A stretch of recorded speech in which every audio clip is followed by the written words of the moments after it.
Testing, testing, 1, 2, 3.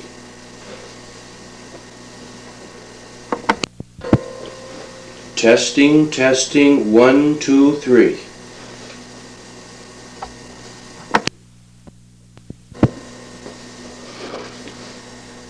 We're recording on the 11th of November 1983 in Gloucester, Massachusetts. And hopefully we're going to be talking to Harry Eustis, born in Canso, Nova Scotia, age 77, who is a longtime friend of my dad, author and schooner historian Gordon W. Thomas, author of Fast and Able. And we're going to be talking to Harry, and hopefully we're going to be conducting an oral history with Harry, which is probably going to take some time to complete. Harry was a good friend of Gordon Thomas, and according to Gordon Thomas's opinion,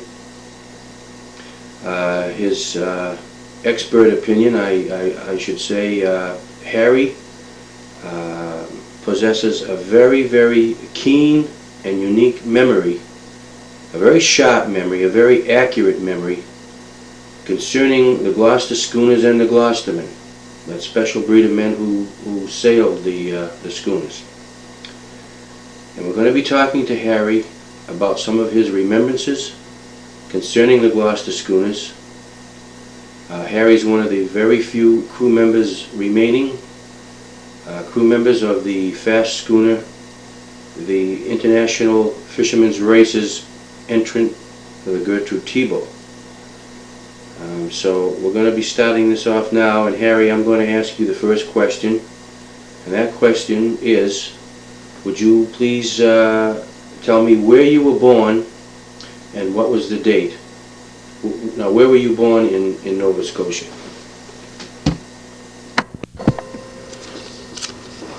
All right, Harry, the first question I want to ask you is if you can possibly give me an answer to this. I know it's kind of hard, but at what age did you first think about going to sea or about being a fisherman? You got any idea what? 15. 15 years of age?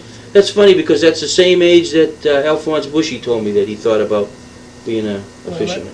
That's all they were down there where I come from, was fishing. That's all you know. Game trawlers and little schooners, you know.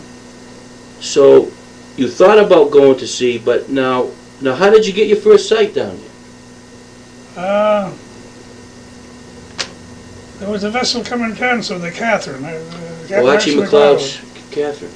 And I asked him, would he take me to catch it with him? He said he would. He'd like to have me to come. So I went with him.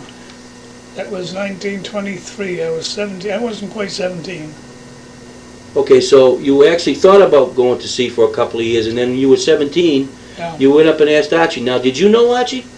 Not too much. So, in other words, it must have taken a little courage on your part just to go aboard the vessel and ask. Yeah. Yeah.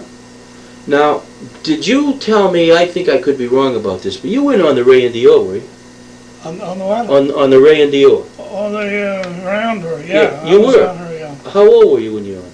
I was about 16. Okay, so then the Catherine wasn't your first vessel, was it? No.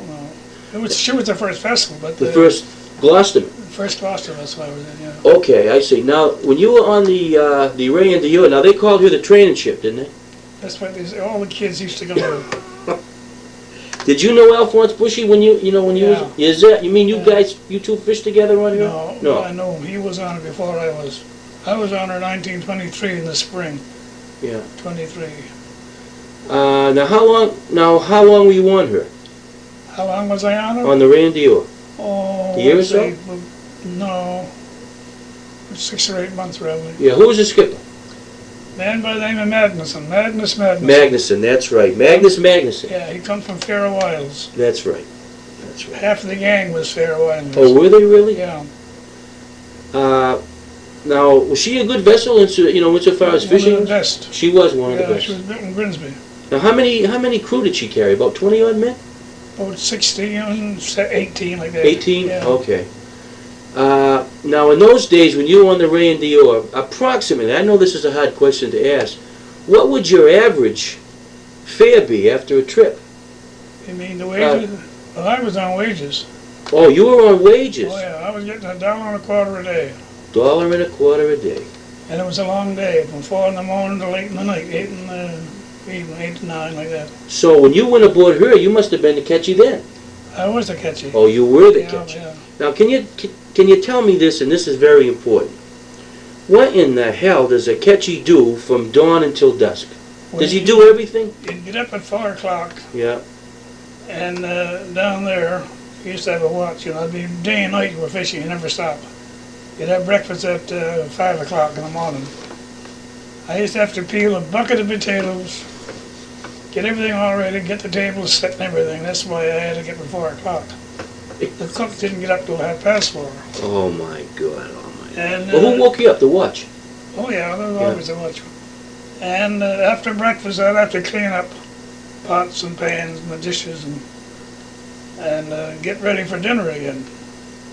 If it was fish, I'd have to go out and clean the fish, and it kept me busy all the time, you know. Jack of all trades. Yeah. My God. So what else? You had to clean the fish, Oh yeah. peel the potatoes, Get dinner ready. get dinner ready, Have wash the help to dishes. Get dinner ready. Yeah. And then in the afternoon, after everything was cleaned up, you'd have supper around 5:30. You start to get ready for supper.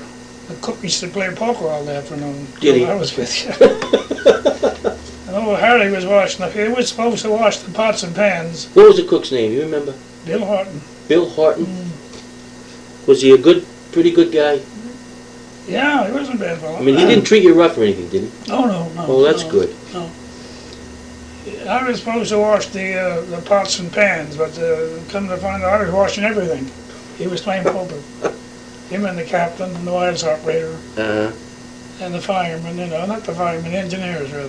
the Yeah, mate. yeah. They'd be playing poker. So what else did you do? Well, that's all you could do. You'd Yeah. get all done after supper. Yeah. You had 2 gangs, you know, you couldn't feed all at once, you know. Okay. Would you wait on now? Once the crewmen were eating, did you help serve the food? No, you put it on the table. Put the food on Yeah, the table, Oh yeah, you didn't serve. They then- served themselves. and then call the crew Yeah. to chow, Yeah. and then they came down. Yeah, they served them. We used to have a galley on deck. You'd cook it on deck, and you'd have to pass it down below, down to the mess room. All right, hold on. I just want.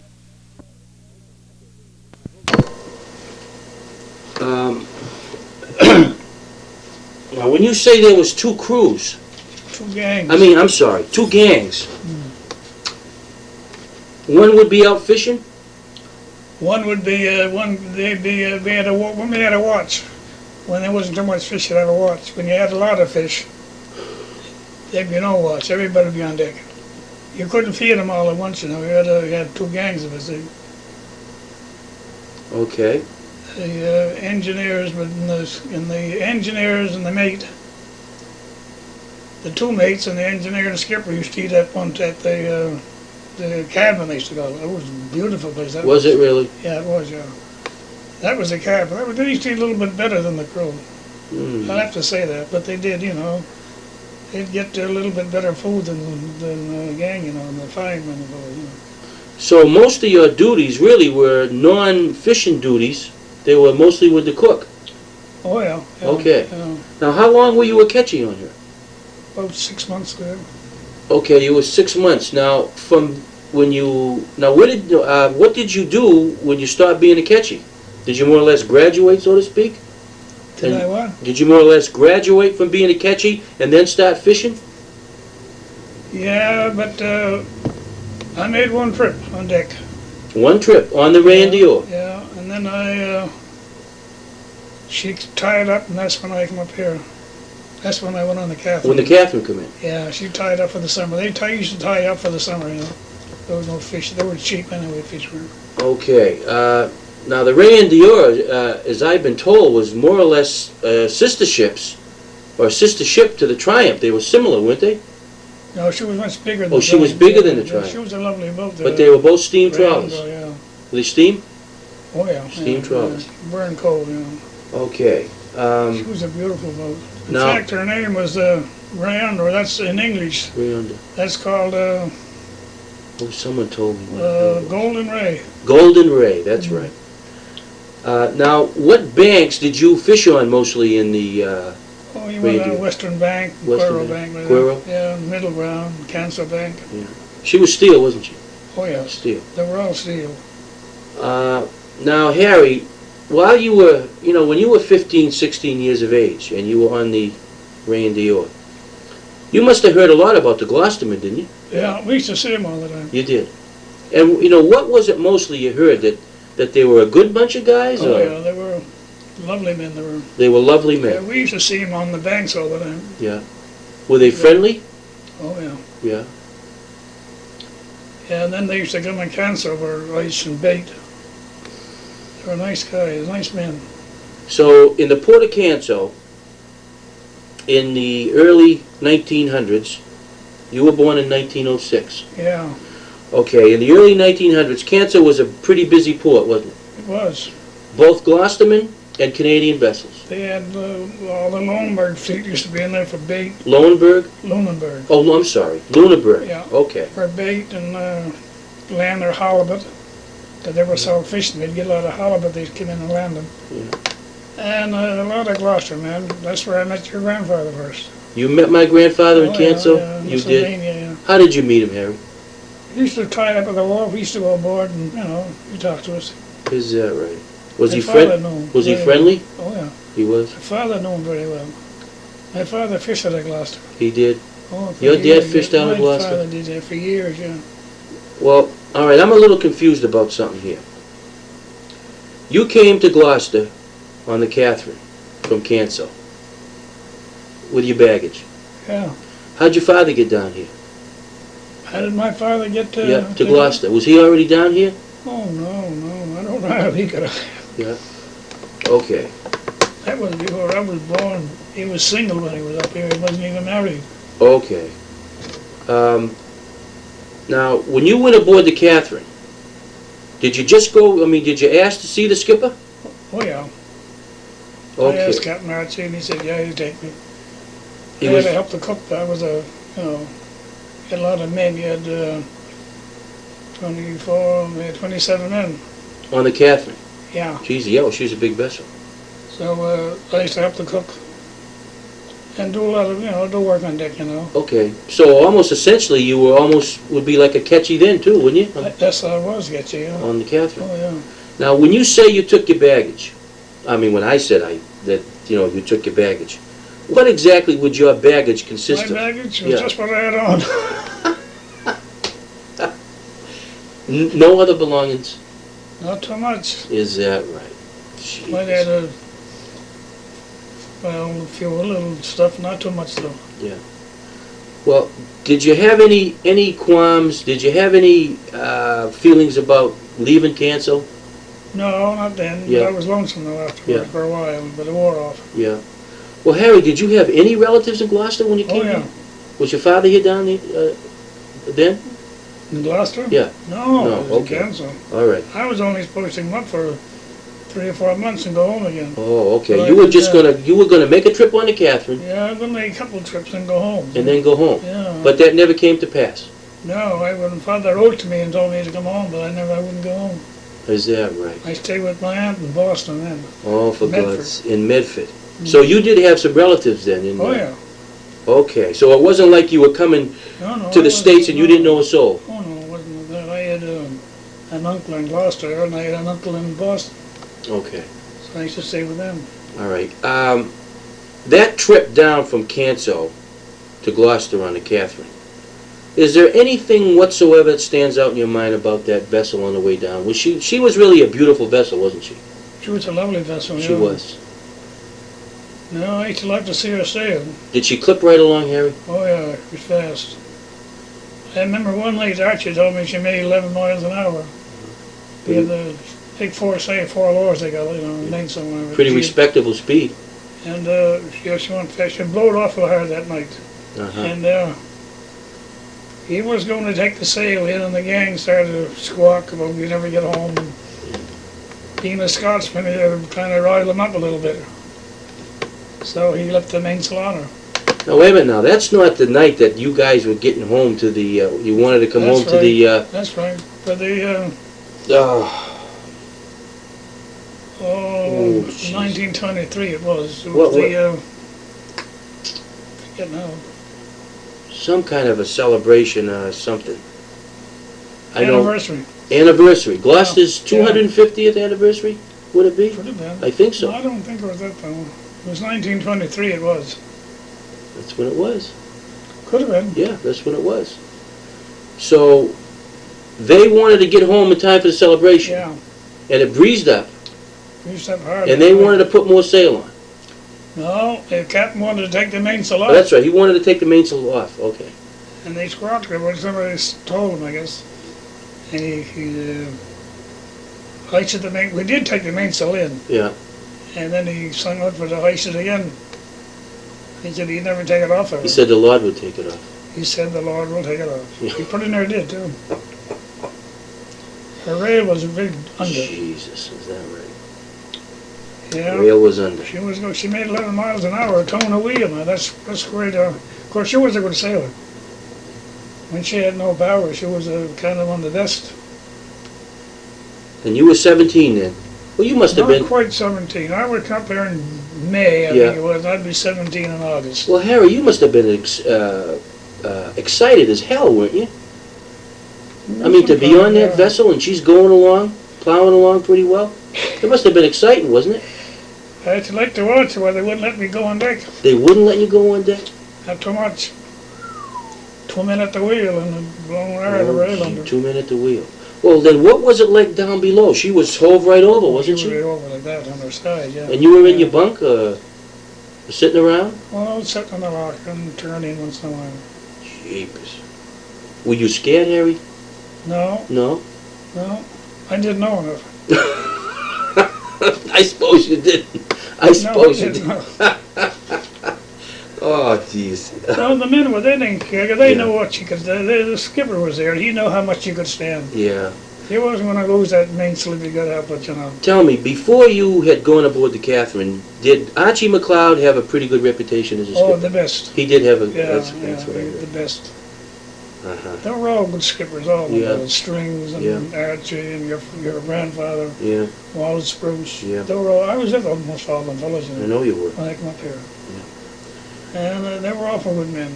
So you were down below, and she's going along, and my God, you must have had all kinds of visions and thoughts about what Gloucester was going to look like, and Well, you hear some, as I sure, my father was on a race in 1898, that big race there, the race that The race that blew, the race they that call blew. it. Yeah. he was in that, and he was in the Nancy Bowl. Oh, was he in the Nancy C. Bowl? They put him upset her, he told me.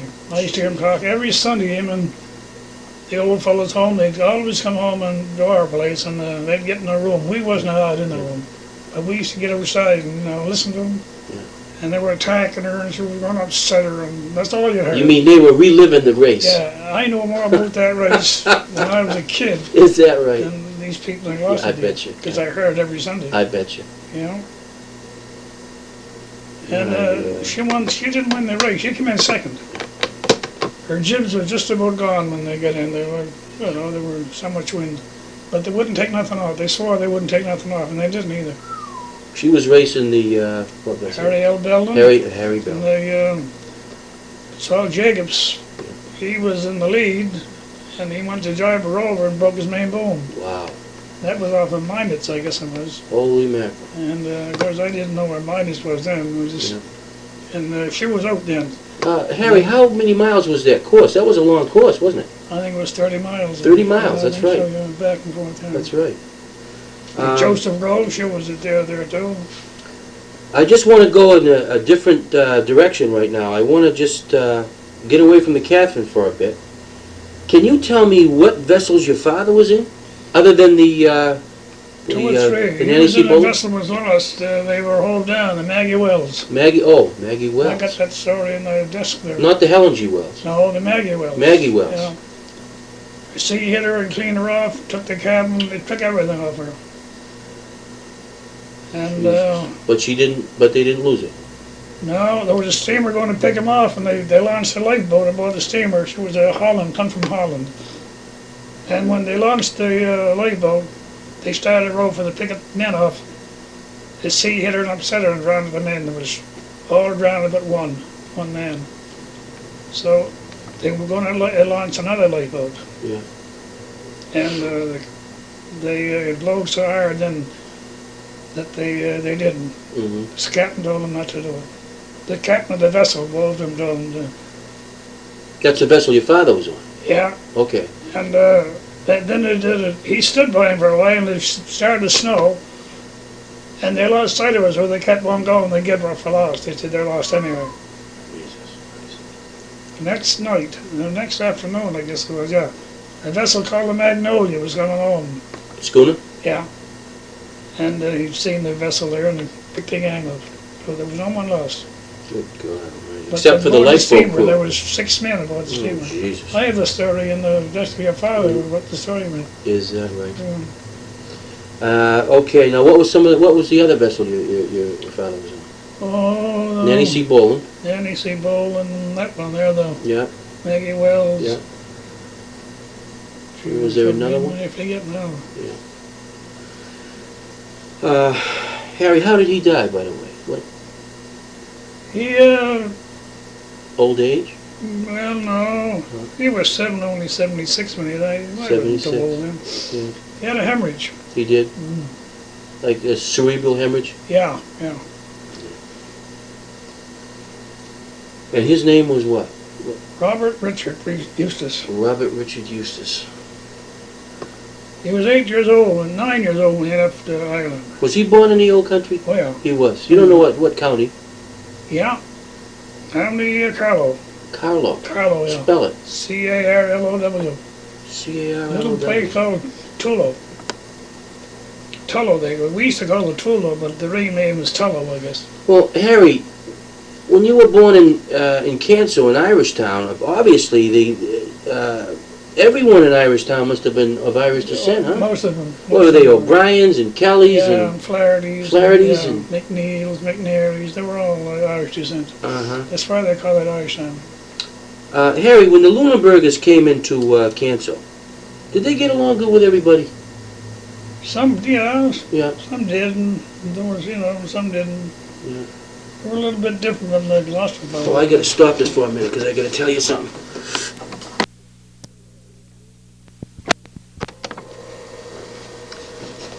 Harry, I gotta explain something to you. I'm gonna have to ask your help on something. We're not gonna tape long tonight, because I don't think you feel up to it. There's a button on that machine over there. It's a pause button. When you want to stop or something and you don't want to tape, you press it. Well, I pressed it last week after we had been talking for a while, and I thought I released it, and I didn't release it. So some of the stuff we were talking about didn't go down there. So I want to ask you this. You were telling me that when you got your first pay after you had been in Gloucester on a schooner, it would have been the Catherine, I believe, you went out and bought yourself a set of clothes. Oh, yeah, suit of clothes. Suit of clothes. And did you tell me where you bought them? Yeah. What was the name of the store? A.B. Cook. A.B. Cook. And it cost you $25, you told me. $25. It was a fine suit? Oh, yeah. Yeah. That was quite a lot of money them days for a suit. You could Yeah. get one for cheaper than that, Yeah. And you told me how much did you pay for your shoes in those days? Good Maybe shoes. $2 or $3. Jesus. They're cheap. Yeah. I'm leagues out anyway. I think it cost me around probably $35. Yeah. You were telling me, and you told me this last week, but I don't think we got it down on tape. When did you tell me was the first time you ever saw Jeff Thomas? The first time I was seeing him in Canso. You saw Jeff in Canso? Oh, yeah. That's how it was in Sylvania. Now, when you saw him, he was dressed in fisherman's clothing, probably, wasn't Yeah. he? Yeah. Had you heard about him before then? No. No? No. What, did someone point him out to you or something? Well, you always you find out who was. You always ask who was the captain. My father knew him. Oh, he did. Yeah. So, And he used to come and cancel a lot. yeah, Every year he'd be in there. In the summertime, he'd be in there 4 or 5 times. he would. Oh, yeah. In there for bait, nice. Bait and ice and Yeah. cancel. He stopped there going up to Madeline's. Up to the Madeleines, yeah. So, the first time you saw him in Gloucester now, what was it aboard a vessel or what? Oh, yeah. What vessel was it? Do you recall? That's what I forget now. I think it was the National Force, I think. Marshall Foch? Yeah. You don't know the year or nothing? Couldn't have had me around 23. 1923. Probably, I'm just making a guess. Yeah, I know you were. I know you were. I forget what vessel he had before. Oh, I know what you were telling me. You were telling me, we didn't get this down on tape either. We will now, though. That there was a fellow that used to make Jeff laugh. Oh, yeah, Joe Muse. Joe Muse? Yeah. And he used to make Jeff laugh because why? Yeah. He was a character or what? He was, yeah, in a way, he's comical. Uh, He was boatswain with him for years. oh, he was? Yeah, On different vessels? yeah, with a lot of vessels. He went with him for a long while. What, did he tell him jokes and funny stories? Oh, yeah, he was a funny guy. Was he? And he used to make Jeff laugh all the time. Oh, yeah, he could make him laugh. Because- He was about the only one. Yeah, because you were telling me, and I heard this from my father, that Jeff out to sea pretty much kept to himself. He was very quiet man. Yeah. Did you ever see him angry? No, I was only with him 2 trips, and he was never angry. and 2 trips on what vessel? Adventure. Adventure. Did she have a pilot house on it then? No. No. She's built in 26. I think the pilot house went on, oh God, somewhere in the mid-30s? Yeah, well, this was 29. I was in it. Okay. Well, let me see. She only knew then. When he died in 34, she had a pilot house on her. Oh, yeah, I think she... Because he died in the pilot house. Yeah. She had a main boom when I was on her. Harry, I want to ask you a question, and this is a tough question. And geez, I wish you'd take your time in answering, but here's the thing. Jeff Thomas was, as you know, considered to be quite a skipper. Carried a lot of sail. Hard to get a good sight. Hard to get a sight with Jeff on a vessel. Was pretty fair to his crew, I guess. Now he ran the Cynthia up on Roma Shoals in New York Harbor. That was one vessel he ran up on shoals. They later refloated her. He ran the Sylvania, I believe, up on, what's the name of the rocks in Sheet Harbor? Can you recall the name of that rock? Black Rocks, is it? In Sheet Harbor? Black Rock? I don't know. It could be. He also ran the Adventure up on the same rock. Yeah. Now, when he ran the Adventure up on the rocks, it was at night. It was blowing like hell. Couldn't see nothing. And the crew wanted to leave the vessel. And he wouldn't let them go. He says, no, we're going to save the vessel. I don't want you to go. So they stayed on, and they saved her. Because she was leaking, and they later, brought her back to Halifax. If he was such a good skipper, Harry, how come he piled 3 vessels up? What happened to the best of them? Okay, that's what I'm trying to find out. Them days you had no engine, That's correct. and you had nothing to work with, only a log Yep. You had the log and a compass. Is and, all and they a had. compass. You had no sound machine or That's right. nothing, no navigation stuff at all. Now here he is coming into Sheet Harbor at night. It was my father told me it was blacker than hell. It's blowing, Hard thing to do. and it's a pretty tough situation to be in. It isn't it? was, yeah. It's mostly guesswork. I see them loan buggers come in cancel, some of them on the shore. Yeah. But thick of fog nights, Cancel's a hard harbor. Uh-huh. Some of them didn't get by, some of them on the shore. Yeah. It's a hard job, I'm telling you. That's when you use it's luck, that's what it is. That's what it is. Dead reckoning. We talked about dead reckoning? Dead reckoning and a bit of luck along with And a it. bit of luck along with it. Now, I don't know whether you heard me mention this to you or not. Did I mention to you about the 2 letters that was recently found a few months ago from Jeff? Yeah. And I told you about this incident in Sheet Harbor, that the crew wanted to leave the vessel. And Yeah, I never heard that before. The father told me. yeah, I'm going to show you the letters. In fact, the next time I come, I think I'll bring them and I'll probably read them to you. There's 2 of them. Anyways, When they got to Halifax and they were going to repair the vessel, she was leaking, the crew wouldn't speak to Jeff because they wanted their money from the salvage rights. And the insurance company didn't settle with him yet. So Jeff writes in the letter that, first of all, he says Halifax, this was in February of 1934, 1 month before he died. 1 month. And he said, the crew aren't speaking to me. He said, this is the most godforsaken place in the world. It's so cold and so windy you can hardly stand up on the streets. Is that Sheet Harbor, then? No, this was Halifax after they had floated her. Yeah. So the next letter come from him was about 2 weeks later. He said, things are better now. The crew is speaking to me because they got their settlement from the insurance company. Well, here these poor souls were up there in Halifax. They didn't have a cent in their pocket. You know, they had every reason in the world to grumble, didn't they?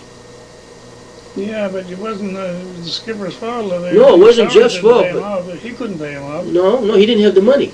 Naturally, no. The insurance had to pay him off, and they were the boss of that. Yeah. Once the vessel was ashore, the insurance takes over then. Yeah. They can tell you that if it's all right to save her, you know, if she's not damaged so much. If she was damaged a lot, they wouldn't save her. It cost them too much money. So after all, they're the bosses. Well, after she was repaired in Halifax, they continued the trip. Oh yeah. And now he brought her home in February. The next month, he was dead. Yeah, I remember when he died. I put the flag in the rigging above the hospice room. You did.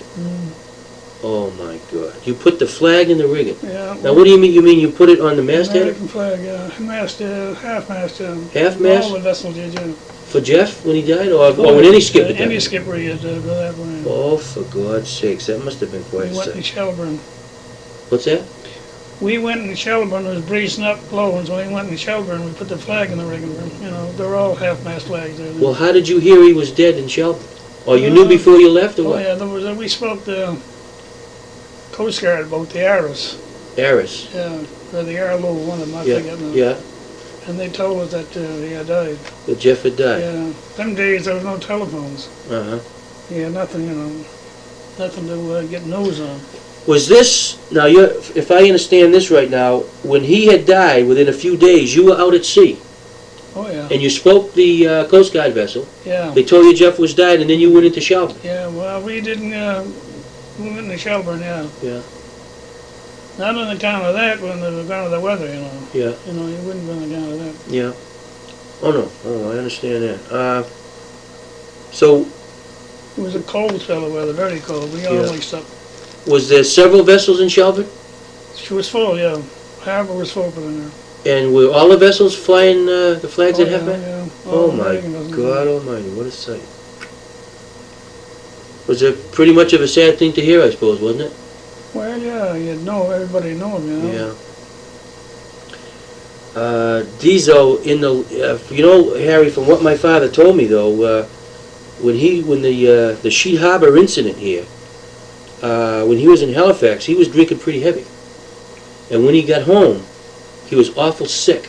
Yeah. And he told my father, he said, I'm done, I've got to stop this drinking.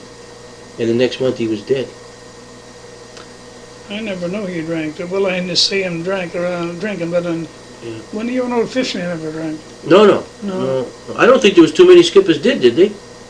Some of them did. No, I mean, they'd have a little jag going up. Yeah. After they sobered up, that was it. They didn't drink no more. Well, you couldn't. Christ, Jesus, it was too important to be sober out there, wasn't it? Yeah, it was some of them. There was some few used to. These draggers there, them beam trawlers, they used to be drunk 2 or 3 days. Did they? Yeah. You mentioned Emery Doan a little while ago. He was Jeff's bosun on the... in fact, it was Emery Doan that brought it back in after he died. Well, he was skipper of the... what, I forget her name now. Yeah. Salt fishing, he didn't do too much. Yeah. He was with your father then, and he went back with your father after he got through. Yeah. Do you know where he's buried? Yeah, I think he's buried in Shelburne somewhere. Inglemark. Yeah. Yep, right near Shelburne. Doesn't say captain on the stone either. No. But it should. Yeah, he was skipper. Yeah, he was a skipper. Was he a pretty nice fella? Yeah, I always thought he was. Did he have big bushy eyebrows? No, I forget now. Yeah. Yeah.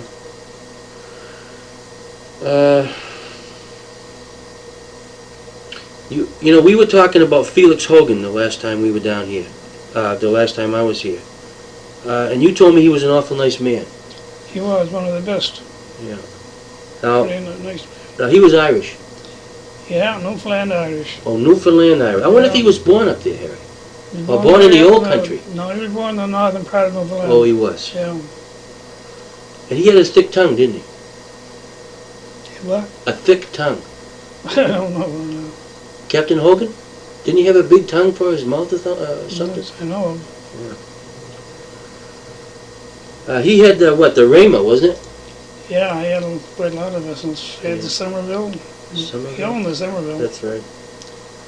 And the Rama, and he had a lot of vessels. Was there any funny stories about Felix Hogan at all, or any unusual stories about him that you recall? No, not to know of.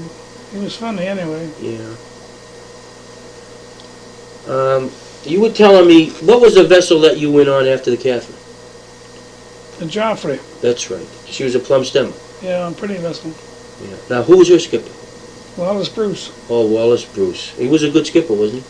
Very good. Yeah, where was he from, Harry? You recall? Guysborough. Oh, Guysborough County, Yeah. that's right.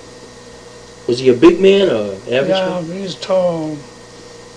Very tall. Quite a big, terrible strong man, I guess.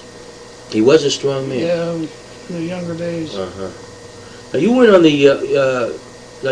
the Geoffrey that long, though, were you? No, not too long. Was it from, like, the winter to the spring? I went in the late in the fall. Yeah. The same gun, that would be about March. Yeah. Yeah, well, probably 6 months. Uh-huh. And then you got off her in the spring. Yeah, I went sailing then. In what vessel, do you recall? Yeah, very good. Yeah. I think it was the Elmer Gray. I think it was. The Elmer Gray. Who was skipper of the Elmer Gray at the time? Not Jeff. He was at one time. No, Wallace Walker, I think was. Wallace Walker? I think so, yeah. Actually, Jeff never was skipper of the Elmer Gray, was he? Yeah, He was. Yeah, yeah.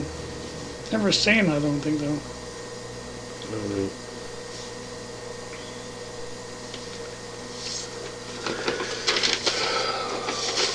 We had a lot of vessels in Gordon Hughes.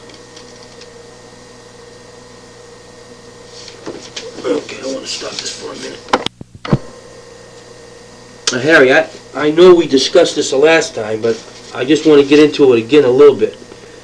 You're talking about being a catchy when you were on the Riondo and also the Ray and Dior.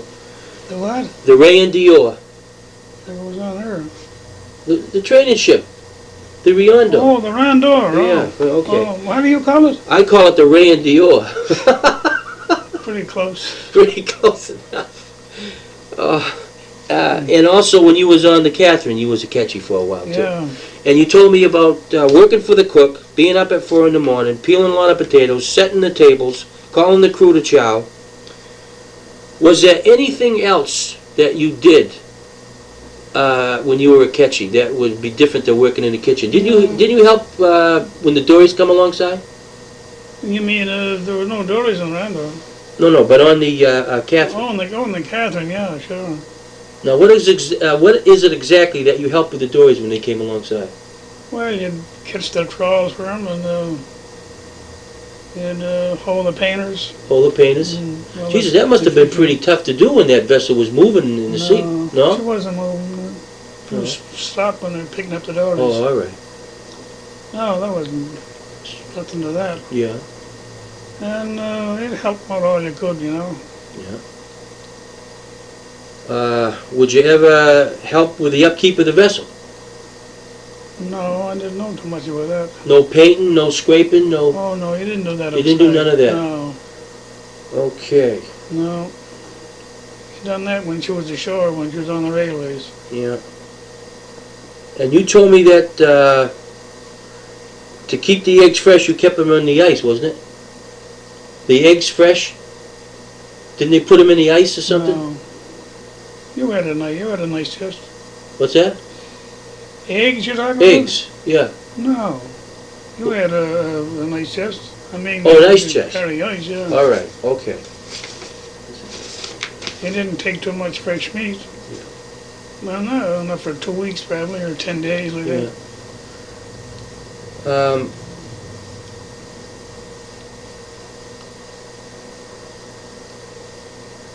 Harry, of all the skippers that you served with, and Jesus, there must have been quite a few of them. What do you consider? Who do you consider to be some of the best skippers? That's a hard thing. That's a hard question. Yeah, I know it is. I was with a lot of good ones, What? of good ones. It's a hard thing, hard question to answer. All right. Well, who would some of the good ones be? Strings was a good man. That's right. You mentioned Strings. Yeah. Very good. I was with the Portuguese men were nice. Were they? Very good. Old Hogan was a good man. Felix? Not Felix. Oh, Yeah, I thought he was Irish. I'm sorry. He was Irish. He was still a good man, though. Oh, but I thought you were mentioning that he was Portuguese too. No, I didn't say that. Oh, all right. I said I was with Portuguese. They were real good men. Okay. And Hogan was a good man. And, Okay. I see what you're saying. You were never with Mosquito, were you? So you were never with Mosquito, were you? No. Uh-huh. What were some of the Portuguese skippers you were with? With Joe Sears and Joe Sears. John Correns. John Correns. John Marshall. John Marshall. What else? There'll be some more. Harry, tell me something. When you went with a Portuguese skipper, would he carry mostly a Portuguese crew, or were they mixed? They were mixed half and half, like. Now, if half the crew were from Nova Scotia, and the other half would be from of Portuguese descent, did they more or less get along pretty good? Oh yeah. They did. Yeah. Yeah, they got along all right. Down the vessels I was, they got along good. Uh-huh. There were some vessels in Boston that had quite a lot of fellows from Provincetown. Oh, I see. Portuguese from Provincetown. Yeah. They're good trawlers. Uh-huh. Very good.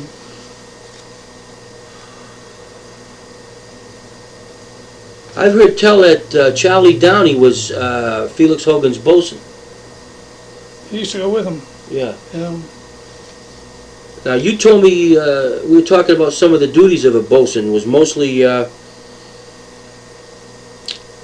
maybe to take care of the sails? Yeah, splicing rope. Splicing rope? Like that, yeah. Take out the new halyards and all that. That was his job. And Yeah. then he'd take care of the brooms and the pitchforks and all that stuff. To see there was enough equipment? Oh yeah, he'd take care of all that. Yeah. All the equipment. Yeah. You'd put it away, you know. And he'd also go fishing, too. Oh yeah. Yeah. Yeah. Did he get any extra for being a bosun? No. No. He got the junk they call it, you know, rope. Oh, that's what you were Rope and telling me. stuff. That's right. All the scrap rope and stuff. Yeah. So what would he do? Sell it when he got back to Oh Gloucester? yeah, they'd be fellas by it, yeah, the junk. Oh, for God's sakes. Now, every vessel carried a bosun, didn't they? Yeah. More or less. I see. And in order for him to become a bosun, he had to more or less know his way around and what he was doing on the vessel. Well, there wasn't. Huh? The only thing that was hard, I would say, would be a better patch in the sail. You know, Yeah. a lot of fellas could do that. Uh-huh.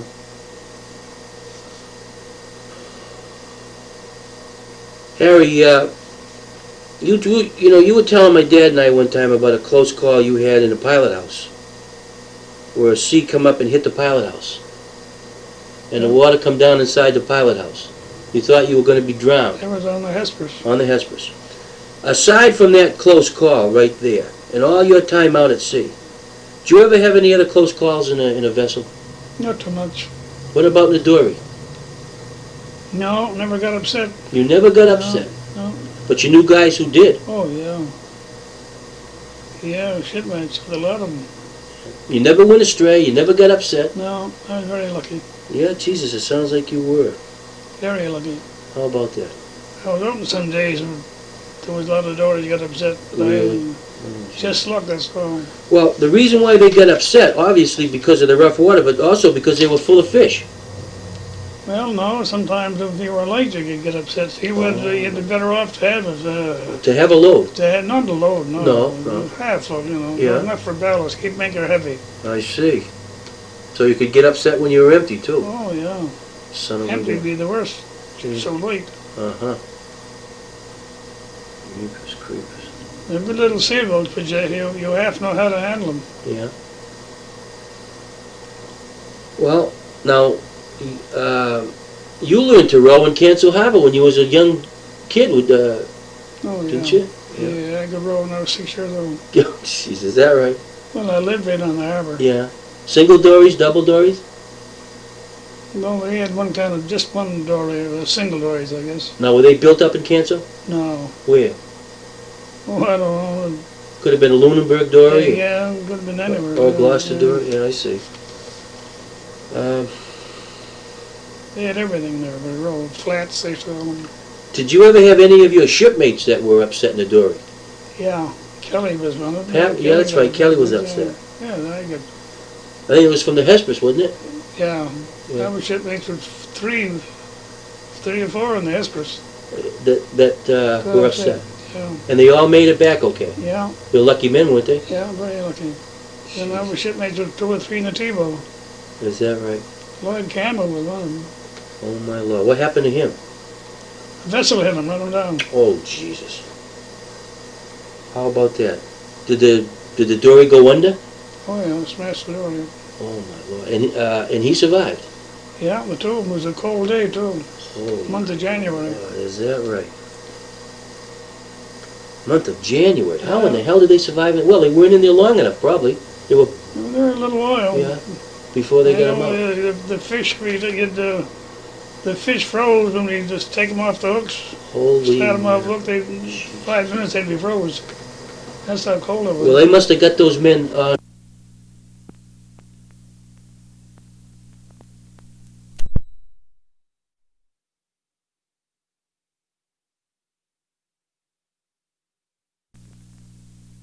I was with them in the T-boat.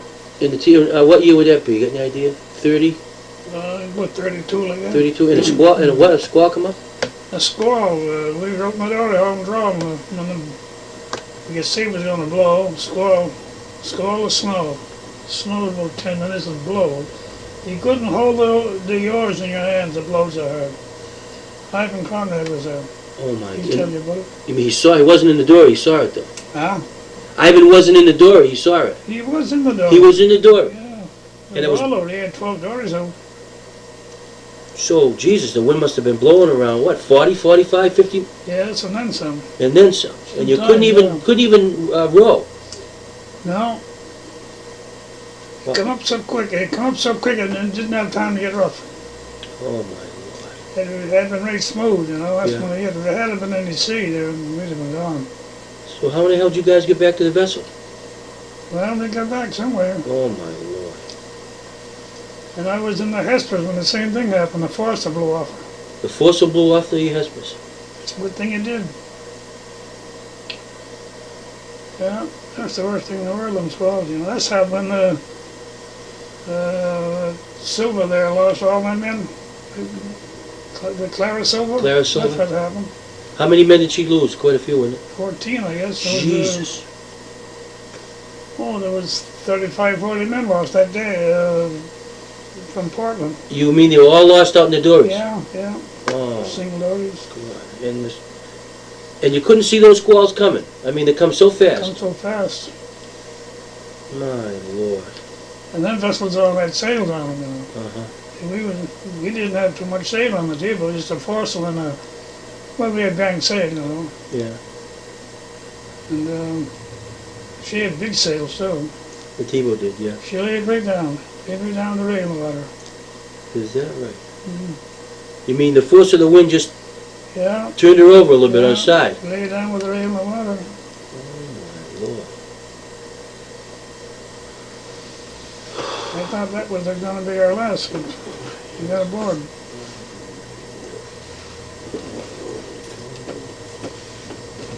Oh, yeah.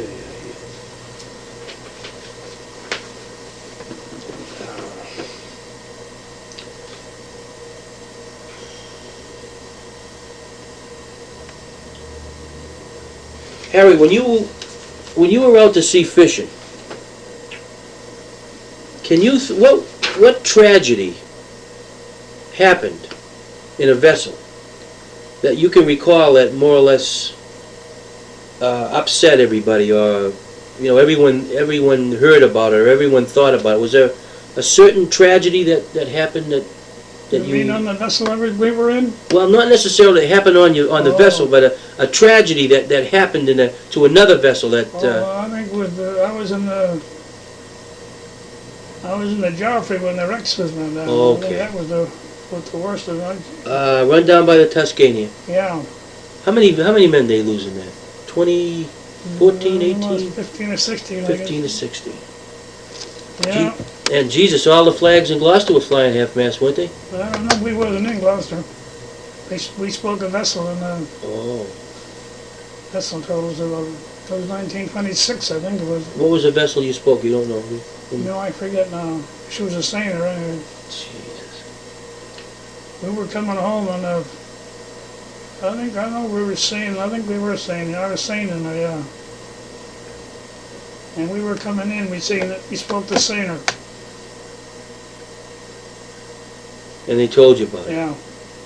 And everyone took it pretty hard, right? Well, yeah, everybody knew it. They were well-known men, yeah, you know. Yeah, friends of yours. Yeah, everybody knew them. Yeah, Jesus. That hit Gloucester hard, too. I bet it did, yeah. I've seen some newspaper. Oh, what was the skipper on the... Tom Downey. That's right, Tom Downey. Wasn't he some relation to Charlie, wasn't he? Yeah. Was his cousin or something? Yeah. For God's sake. They picked his body up. Oh, Jesus. Did that go on us? No. Just went on your newspaper, that's all. Oh, you drinking water? Yeah. Yeah, he was... They picked his body up? Oh, yeah. He died with heart failure, heart trouble. Oh, no. What a thing. Well, they were baiting trawl in the morning, and they heard the steamer, and nobody would knock off to blow the horn.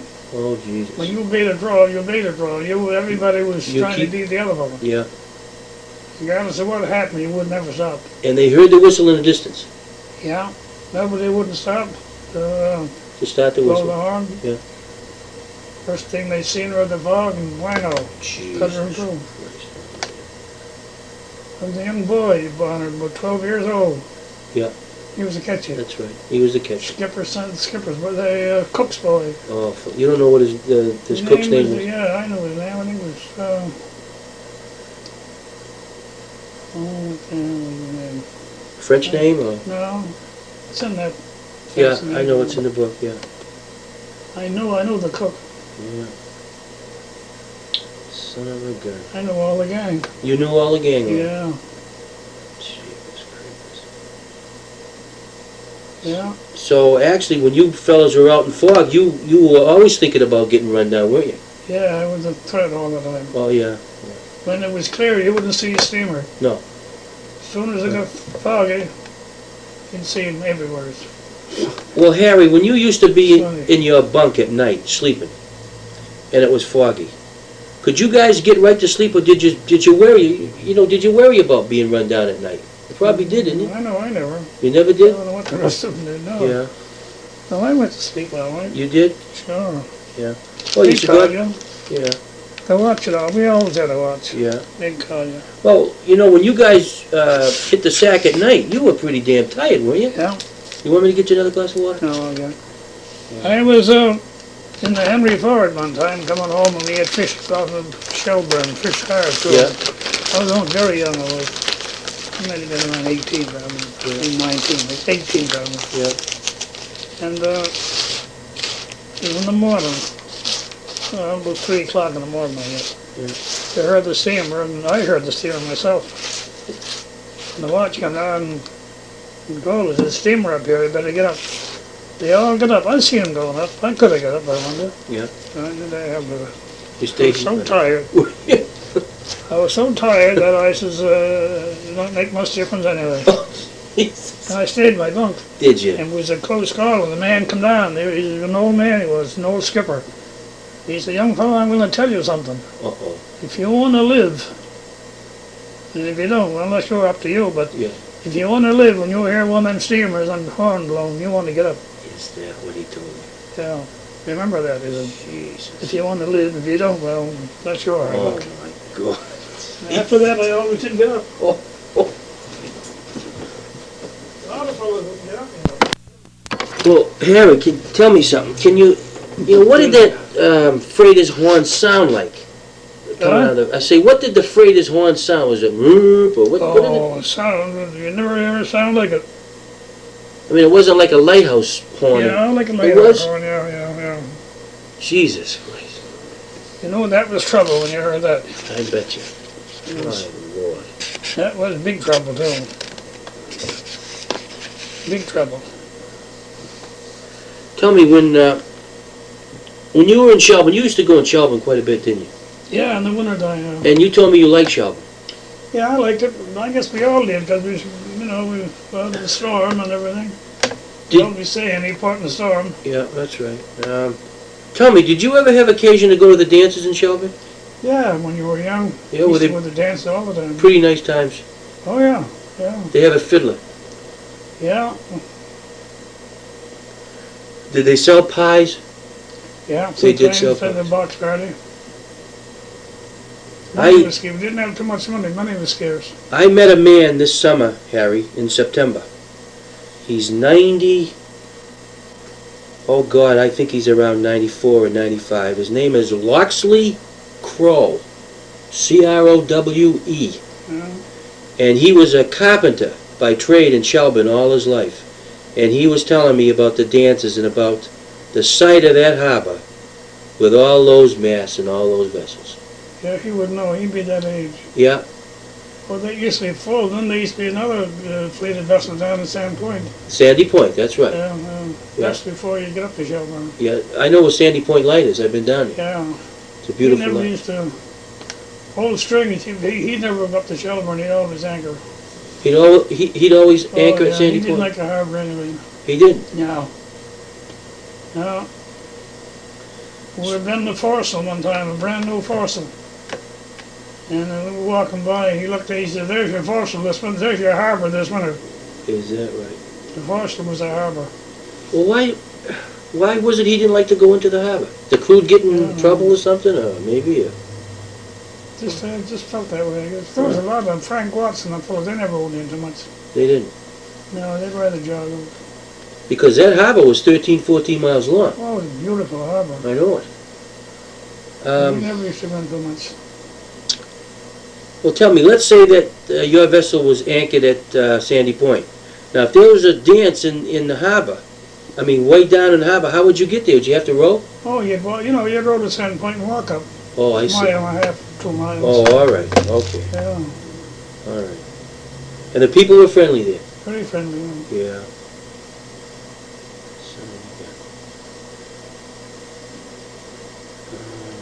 He was with Jimmy Abbott went in there one time at Sand Point. We couldn't get up. There was so much ice. And we walked up. We couldn't get back. We had to stay in the Atlantic House all night. In the Atlantic House? That's the hotel. Oh, is that right? Yeah. Terrible cold night. Were you telling me, if I'm not mistaken, the night that the Governor Marshall piled up on the rocks in Gunning Cove, you were on the Hesperus and you saw her go by? We was on the Sand Point at the wharf. Now, did you see a strike or did you see a... No, we didn't see a strike. But you saw her go by, was it? No. There was 2 or 3 fellows coming aboard. It was in the morning when it happened. Most of the gang was turned in, our gang was turned in.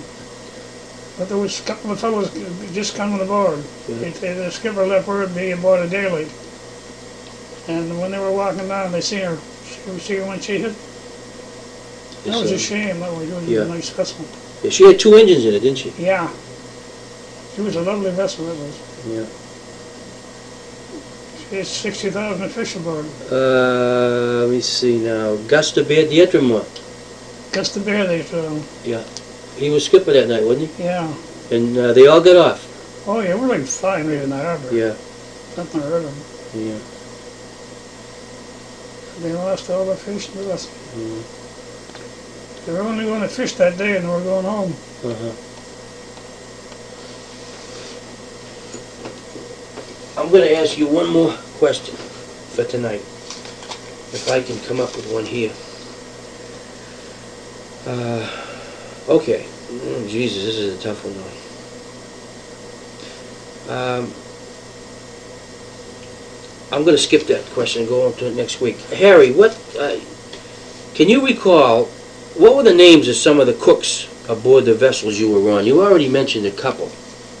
What were some of the cooks that you can remember on the vessel? I was at Lon Townsend on the Hespers a long while. Lon Townsend? Yeah. Was he a good cook? Very good. Was. One of the best. And they baked all their own pastries and Oh, pies yeah, and hot biscuits. Yeah. I was one of them. I was a cook last growing up. Oh, that's right. You were. That's right. You was a cook on the T-boat for a while, weren't you? Yeah, all the time. So I was on her. So. Not all the time. I was cooking them when she was racing. But let me ask you But I this: was in the dory before that.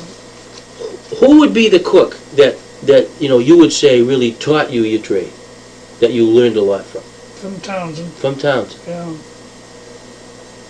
And what's some of the things he taught you? I mean, how to make a chowder, or Yeah, how to make bread, how to make bread? stuff like that. He was good, very good to me. Uh, I used to help him out a lot, you know. Did you? Then I picked it up myself a little bit. Uh huh. A little bit I did know. Yeah. What were some of the other cooks that? Is there any others you can recall? Yeah, Dan Maloney he was a good cook. On what vessel? Dan used to go to Boston all the time. Yeah. He went with Archie for years. Archie McLeod? Yeah. And there was Joe the Broom, Oh, geez. What was his real name?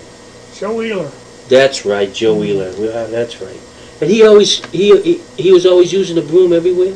Yeah, anybody throw the mats on the floor, he'd jump on the bunk with the broom. He was a clean fella then. Yeah, Was he a good cook, too? not bad. Really? Keep you alive. Yeah. Gee whiz. He went sailing all the time. Did he? Yeah. Yeah. Them old sailors, they were pretty contrary, a lot of them were. Were they? Well, I mean, they were in the harbor, there'd be 18 men walking around and eating all the time. Mm-hmm. He was the only one working. It would make him a little bit contrary. And then the nights, when he had time to go to bed, he'd be up playing cards or talking and keeping awake. He used to get cross then.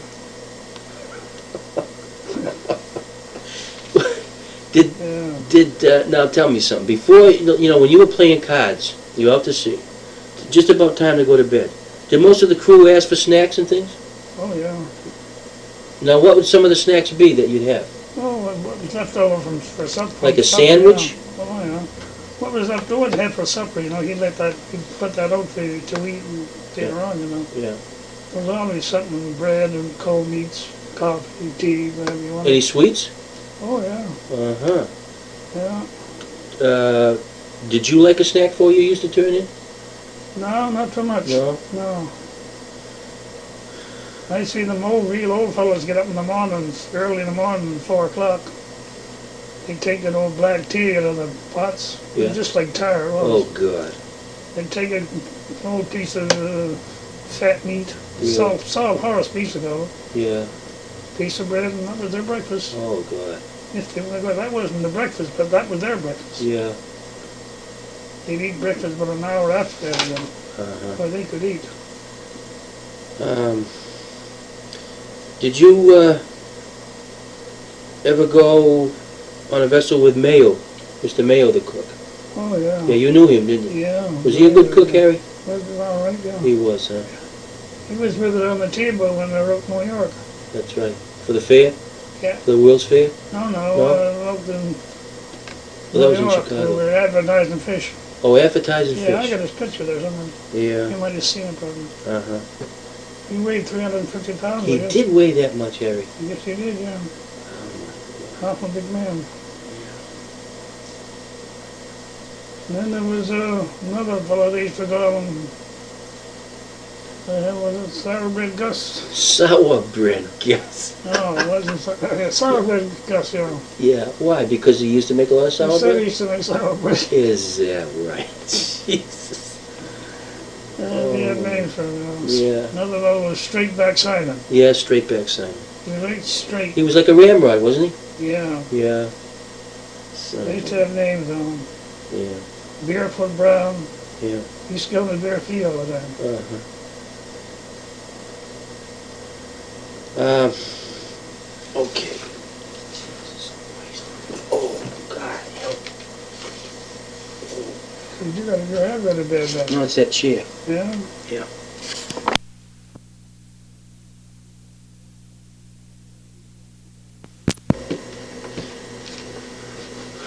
Testing on the 11th of December, 1983, Gloucester, Massachusetts. Harry, this picture that I'm going to show you now is the one you were kind enough to give me, of you, on the table.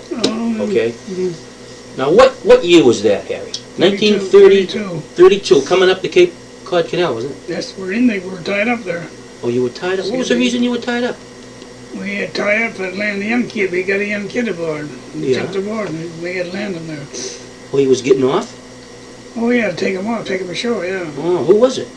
We didn't know who he was. Really? Young Like fellow. You mean like a guest? No, he jumped ashore, jumped aboard and went got under the stern, you know, and he come out after. Yeah, it's like a stowaway. Is that right? Yeah. Holy mackerel. Nice young fellow too. Really? Yeah. Now, Harry, you told me you were reading the newspapers. Yeah. You told me you could remember what the story was. Yeah. what- Millen brothers. Millen? Yeah. So what was the story? Oh, they murdered a man up in Maine, up in Lynn, I think it was. Oh, my God. Yeah. Now, Harry, those boots you got on, were they called a certain type of boot or something? Yeah. VAC they got 'em. VAC? Yeah. They weren't red jackets. No. No. What'd you do, buy them in Gloucester? Oh, he can buy him anywhere. Tell me now, she was in the Cape Cod Canal. Now, where was she going? Into Boston? We were going to Boston, yeah. Uh-huh. Is that on there? Yeah. Oh, yeah? Yeah, we were going to Boston. We come back from New York and all the gang come from Boston, see? Oh, she didn't have a trip on her or nothing. No. Coming from New We York. landed to fish in New York.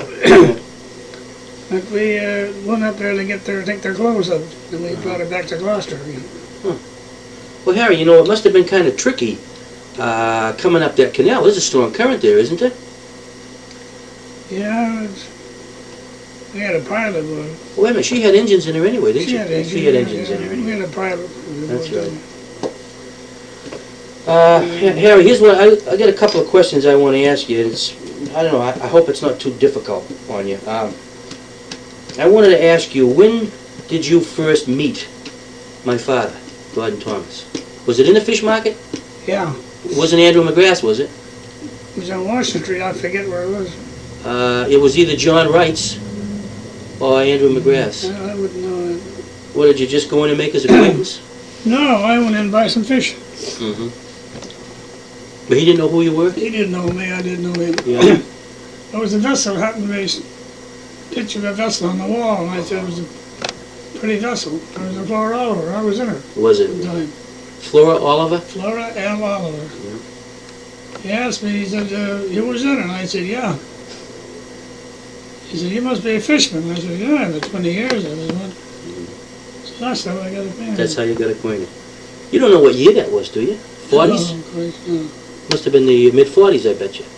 He wasn't there very long after that. Uh-huh. Couldn't have been the 40s, late 40s probably. Yeah. I bet it was Andrew McGrath's fish market. Bet I you know I money. went there afterwards, he wasn't there. Uh-huh. There was another boat on the one, the wall, or the elk. Yeah, that was my next question. The whole, all the gulls in Gloucester was behind her. They were dressing fish. Yeah. And you just couldn't make the vessel with the gulls. Is that right? Um, I wanted to ask you, you remember the time you tried to stick my father? yeah. Only once, like Yeah. 2 or 3 times. Did it work? Never. No.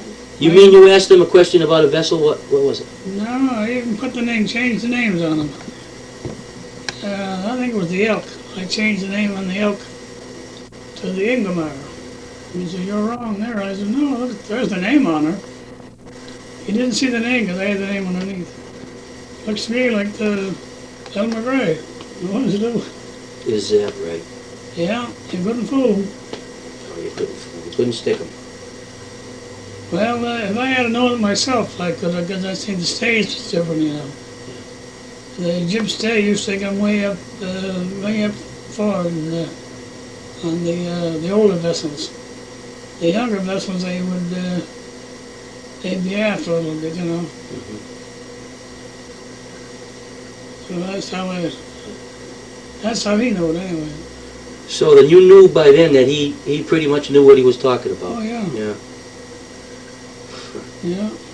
Harry, here's a tough question for you. I don't know whether you can put this into words, but I've been wanting to ask you this. What, insofar as you're concerned, speaking about the Gloucestermen, the fishermen, what do you think Gordon Thomas did for the fishermen, insofar as his book was concerned, Fast and Able? By that I mean, what do you think he accomplished with Fast and Well, Able? he made people understand what it was a hard life and this and that. And he done that because people didn't think that. A lot of people thought fishing was a snap. They see you coming in, having a few drinks and a party, you know. But when you went outside, it was a different story altogether. But he made people understand that it wasn't. It was a hard old life that dory fishing was. Things you went snowstorms and fog and lots of getting astray, upsetting the dory and all that. He knew all that. Do you think, Harry, do you think more or less that he spoke the fisherman's language? More or less? Oh yeah. Yeah. Well, what's your opinion in general about Fast and Able? Well, put together, they're very good. Everything there was right. Do you ever come across any mistakes? No. Yeah. If they were, he couldn't. Probably the publisher made them, but I never did. I think once I told him a little something, and he told me he knew that, and that was the publisher that made that mistake. No, he had everything pretty right. He was a stickler for facts, Harry. He had everything down perfect, I would say. He had the crews right and the captains, where they come from. And, Years? oh yeah, and the length of the vessel and Yeah. He had them old Scandinavians. I don't know where the hell ever he got their real names and where they were born and how old they were, but he had them all in the book there. Probably from the files of the Gloucester Times. They used to go down there enough. Well, I don't think that would be in the Times. Yeah. Like them old fellow like Blossom, there very few know his name. Is that right? Charlie Blossom. Yeah, Colson. His name was Colson. Very few knew his nickname, huh? Very few knew his For real name. God's sakes. And Strings, there was very few knew Strings' name. Huh. Very few knew. Yeah. Because it was all Strings, Do you know Fast and Able this year was 32 years old? Yeah. That's when it first came out, yeah, 32 years ago. Yeah. And it's still going strong, Harry. You still have more books, huh? There's about 700 left. Is that right? Yeah, they're Yeah. down at the Toad Hall Bookstore in Rockport. And when those 700 go, that's it. It's finished. Well, I'd say, I didn't think there was that many Yep, left. but approximately 700, 6 or 700. Yeah, I know he had every week they'd be pitching the paper, Yeah, that was Builders of Gloucester's Prosperity. Yeah. I used to like that. Yeah, In fact, everybody did. everybody did, I guess. Once a week, I used to get my wife to save them for me all the Did you time. really? Oh, yeah.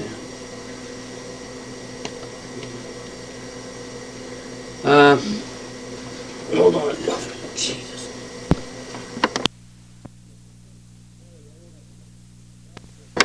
Harry, I want to ask you a question. How many times a year would a vessel, a schooner, come into the yards for a overhaul type thing? Would it be once a year or not? Not once a year. Sometimes twice a year. Sometimes twice. Yeah. Now, what would be some of the list of the things that they'd have, they do on it? Well, if she wasn't, if she was a year, without getting on the railway, without going on the railways, they'd paint her bottom. Scrape it first, though, huh? Oh yeah, Obviously. yeah. They'd wash off the moss off and this and that, and then they'd paint the bottom, caulk her, and top sides, caulk her all over. Caulk the deck. Caulk the deck? Oh, yeah, sure, yeah. Hmm. And if it leaked, you know, a place that leaked, Mhm. you know. And they'd paint her, top sides. Yeah. Scrape down the spars. And Refinish the spars? Or well, paint they'd, them? they'd slush them down, you know. Yeah. They scrape them down and then they slush them. With the grease? Yeah. That made the hooks go up easier. Yeah.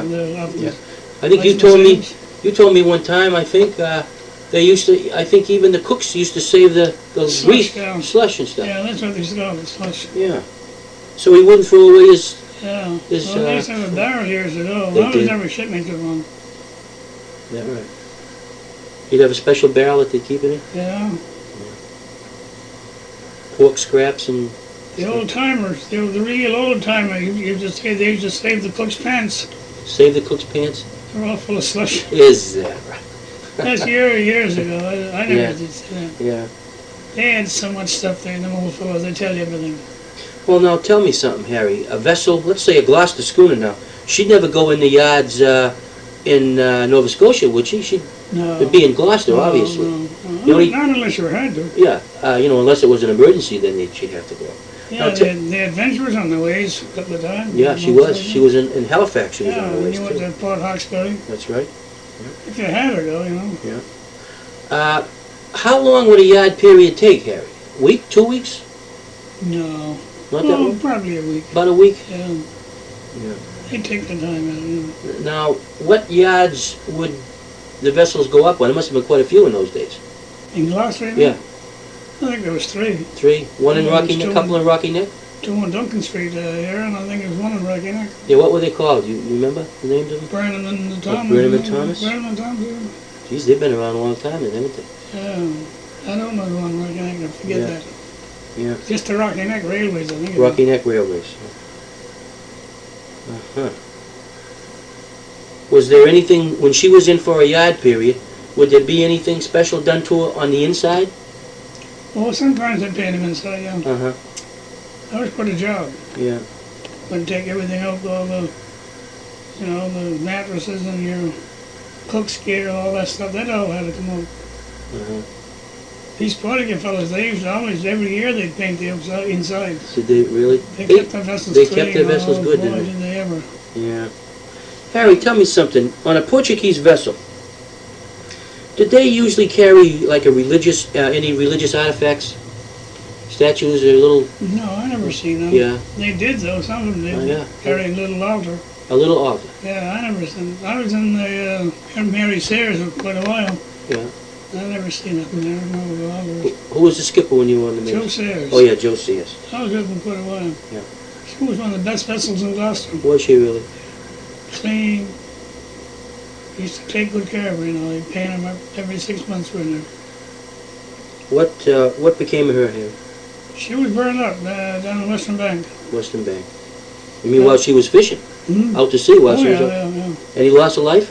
No, Hope not. no, That's good. no. Then I was in the Harbour Packer for a while. I was in all the Marshall vessels. You were in all the Marshall vessels, What do you know? including the Governor Marshall. Yeah. God's sakes. I was in the Port Oliver. She was a Portuguese vessel. He was a Rockport lawyer, wasn't he? Yeah. Yeah. JM, yeah. Yeah, J.M. Harry, here's a question here for you. What was the price of fish while you were fishing in your days? The average price of haddock. Never had a standard price on them. Never had a standard? It'd fluctuate, wouldn't Cent and a half, 2 it? cents. Jesus, cent and a half, 2 cents. 3 cents, 4 cents. What's the highest you ever seen it, Harry? I don't know. I was in really big prices. Yeah. I think about 12 cents, probably about 12 14 cents? Yeah. Wow. Wow. Yeah. I got a something there. It was what year was this? 1929. 1929. 1929 it was. Haddock was 175. 175 a pound? Yeah. Large cod was $4. 4 cents. Gee. Market cod was 2 cents. Hake was $1.50. Pollock was 85 cents. Cusp was 2 cents. And lemon sole was 4 cents. Mackerel was 8 cents. No, mackerel was $2.75. $2.75 a pound? Yeah, swordfish was 10 cents. Now they're $2. Six. Yeah, that's 1929. 20 cents. Yeah, 1929, yeah. They were pretty high prices, Harry. High prices. High prices, yeah. Higher than the devil.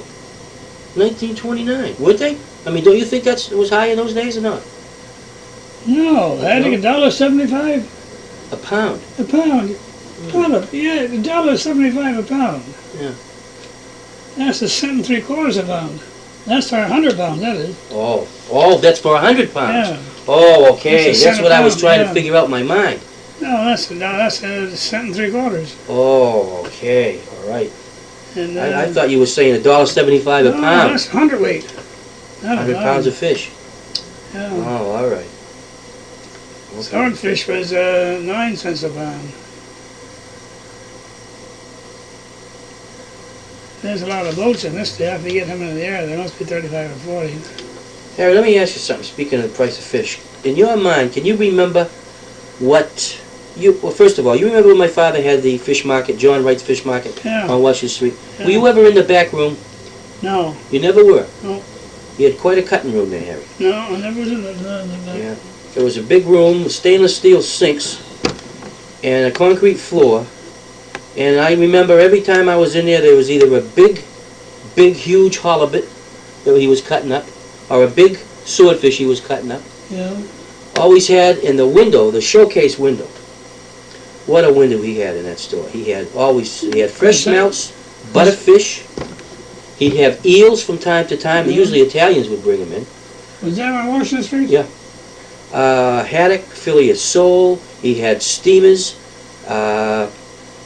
My God, the cusk, hake, smoked fish. He had fin and hattie. He had the whole thing. That was quite a store. Tell me, do you ever remember Sweet Pea? Uh-huh. Sweet Pea. No.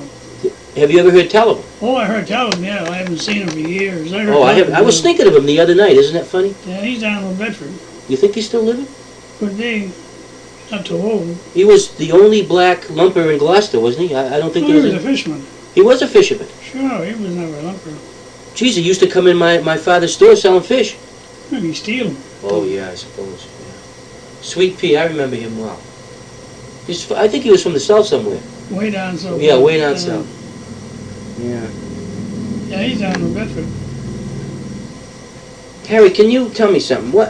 Can you remember what the farthest distance you ever traveled in a schooner? Now, by that I mean from Gloucester. What's the farthest away you ever traveled in a schooner? I was up to the Funks. That's what the The first island. Funks. Funk Island. That's way in the northern part of Newfoundland. The northern part of Newfoundland? Yeah, way up north. Put in there up the Straits. Straits of Belle. Halibut fishing? Yeah, and up there in Catherine with Arthur. Okay. That's a long ways up. Yeah, but you never went to Labrador, did you? No, never went on the Labrador side. You can see it. Never went there though. So the Funks, that would be the farthest distance That's you what ever the friends traveled was, yeah. in the Catherine. Point Rich all up around the place. They're long ways. Yeah. That's for 4 or 5 days. You hit wind, it'll take you a long while to get home. Harry, tell me, what would a skipper do if there was a medical type of emergency aboard a vessel? Would he put into a port Yeah, you have to. if it was a real bad Yeah, emergency? oh yeah. Did you ever see any medical emergencies? Oh yeah. What kind did you see?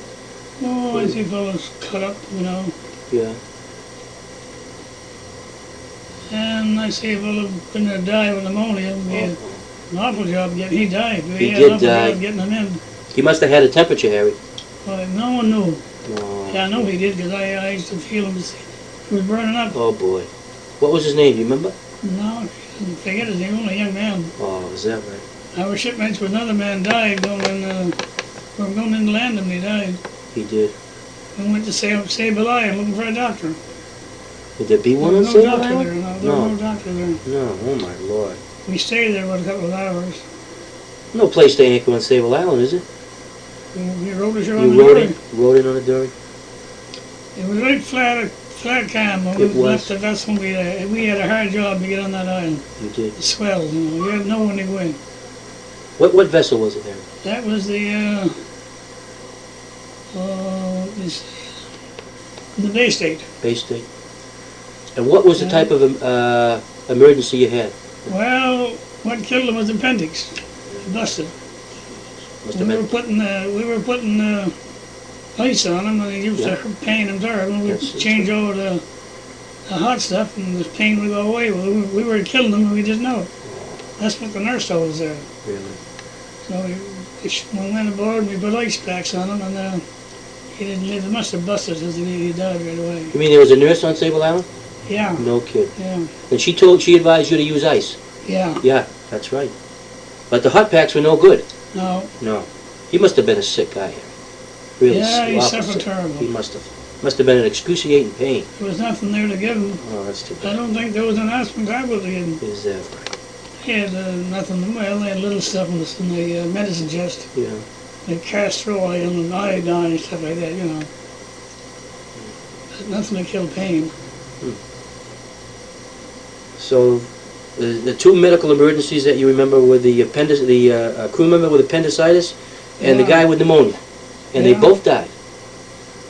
Yeah, I think the fellow with pneumonia died too. I think he did. We landed him in Shelburne. No kid. Mm.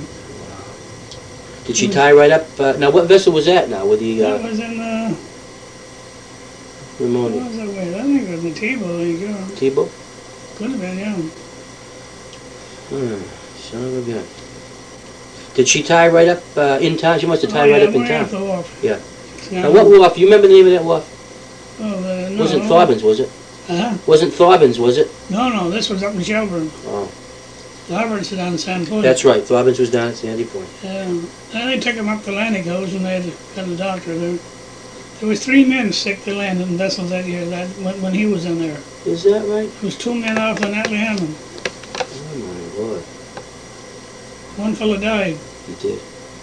Okay, big man. He was a husky-looking man. If I told you that Mrs. Thorben is still living, would you believe me? Yeah, She's still alive in Shelburne. I met her 2 years ago. You know how old she is? next terrible old. I know She's Johnny- 97. Johnny Flanagan was down there this summer. Why, did he meet her? I know, he met her the year before last.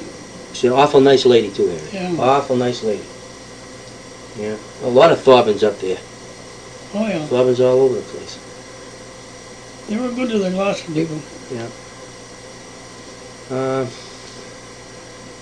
So now, let's say that if someone had a bad cut, obviously there were certain things that you could take care of aboard a vessel, I suppose, wasn't it? Like minor injuries and things. Well, oh, yeah, this Yeah. fellow that his leg broke, something like that, you can get along with that all right. Yeah.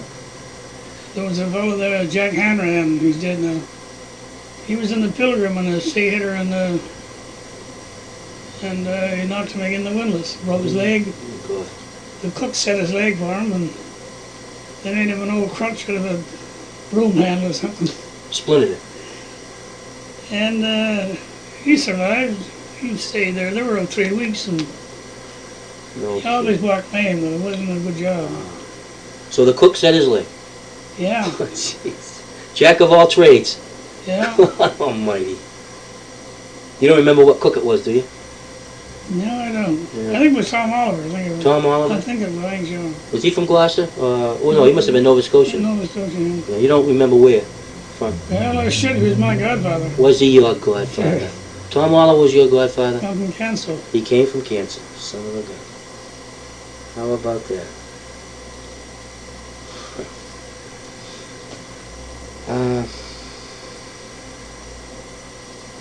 And the cuts were. I see some terrible cuts. I think I that, bet you did. fellas would leave their knives around, and Yeah. especially in the fish hole. When you grab something, you grab the knife. Jeez, I see some terrible cuts. Did you ever get a fish hook in you? You must have. Yeah. Plenty of them. Yeah. How the hell did you get them out? Snip them off or what? Back 'em up. Boy. They go back 'em up. God. Fish hooks, my Yeah. God, yeah. They're like a porcupine sometimes. Oh. That was. Harry, tell me something. One more question and I'm going to stop. Did you ever, were you ever on a vessel when you lost a man, when they lost a man? I was in the vessel when we come out of Boston, a fellow jumped overboard. Drowned?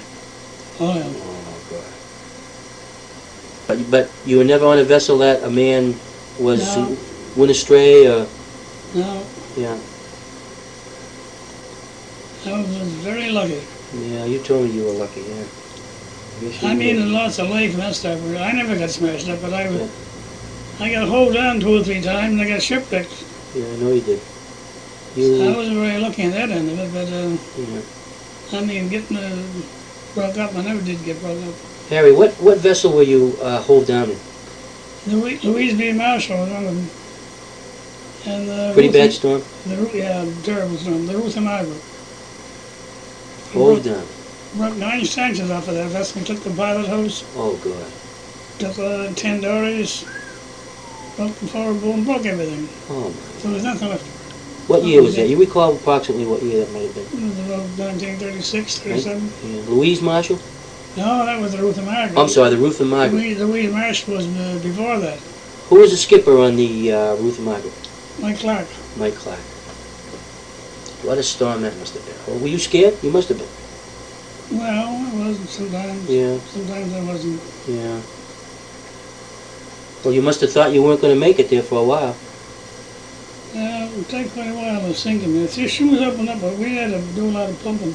Is that right? She was leaking too, taking on water? The Ronald Mary Jane, that was the one I was scared of. I thought that everything was gone then. The Mary Jane? Yeah. We were coming home with a load of redfish in the stern. Started leaking the stern. Taking in water at the stern. Yeah, we couldn't keep up with it. Oh, boy. She was sinking. No kidding. So what finally happened? Well, we started a pumper. We started, even the pumps wouldn't Keep up. take care of it. So we pumped it with bail rope with buckets, Wow. pots, anything you get a hold of. Day and a night. A day and a day and a night? Yeah. And the towboat come out, picked us up. But those vessels stood by us, but they couldn't get aboard. The vessel was going 80 miles an hour. St. Nicholas stood by us. St. Nicholas stood by you? Yeah, and the Kingfisher, but there was nothing they could do. Who was the skipper here? Ralph Jensen was on the Kingfisher. And Tom Facey was on the St. Nicholas. But who was the skipper on the Mary Jane? Jimmy Tucker. Jimmy Tucker? Yeah. I never heard of him. Jimmy Tucker. Oh, he wasn't skipper quite a while. He was a good skipper. So anyway, then they sent a towboat from Halifax. Well, they did. And he put a line aboard. He had a hard job to get a line aboard. It was blown so hard, we'd blow the line away, Yeah. So, he did get the line aboard, and he couldn't tow us. Too much wind to tow us. He'd sink right there if he had to tow us. No kidding. Oh yeah, she was pretty far gone. Wow. So we had to wait about 6 hours before he just stayed there with them. Mhm. Well, it felt pretty good because we had somebody there anyway. Mhm. And the next morning, I think, was he towed us about 2 miles an hour. That night, the tow parted that night. Snowing and blowing again. Oh, jeez. What a nightmare that must have been. Never rains but it pours. Jesus. Well, about 2 days afterwards, we got in Lunenburg. Oh. Geez, you'd never believe that vessel, you could ever live in a vessel like that. Her bottom, her stern was gone, but in her. Schooners, cool.